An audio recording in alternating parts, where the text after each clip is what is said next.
Welcome my new blog. আমি দিবস blogger. আজকে চলে এসেছি সেই সীতার বনে। তো এই জায়গাটা হেভি কিন্তু, আর আমাদের দিকে এলে এই জায়গাটা দেখতে পাবে। তো সীতার বন অনেকে দেখেনি, আর সীতার বন কিসের জন্য হয়েছে সেটাও দেখাবো। তো এটা দেখতে পাচ্ছ সীতার বন।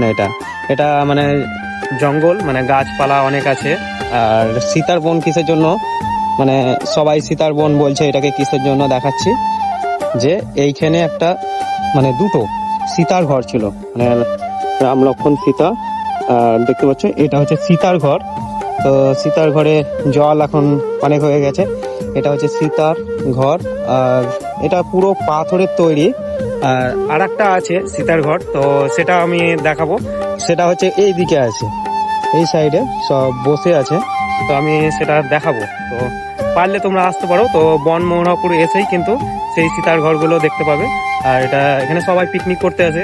আর যারা রাজগ্রাম থেকে আসবে তারা টোটোওয়ালাকে যদি বলো যে সীতার ঘর দেখতে চাই বা সীতার বন যাব আমি, তো সেই সীতার বনটা দেখতে পাবে। আর সীতার ঘর এখানে আছে, জল ঢুকে আছে, তো মানুষগুলো বসে আছে এখানে। তো ওইটা ঢাকনাটা চুরি হয়ে গেছে, আর এটা ঢাকনা লাগানো আছে। তো এইটাকে বলছে সীতার ঘর। সবাই আসে, তো এগুলো তো সবাই দেখতে পায় না অবশ্যই। এটা এখন জল জমে আছে। আর পারলে তোমরা সেই সীতার ঘরটা দেখে যাবে আমাদের এটা বীরভূমে। তো মুরারই থেকে যারা আসবে তারা মুরারই টু রাজগ্রাম, আর রাজগ্রাম থেকে এলে কাউকে যদি বলো তাহলে সীতার বনটা দেখিয়ে দিবে, বা মোহনাপুর থেকে যদি আসো। তো চলো তাহলে ভিডিওটা শেষ করি আজকের মতো ডেলি ব্লগ।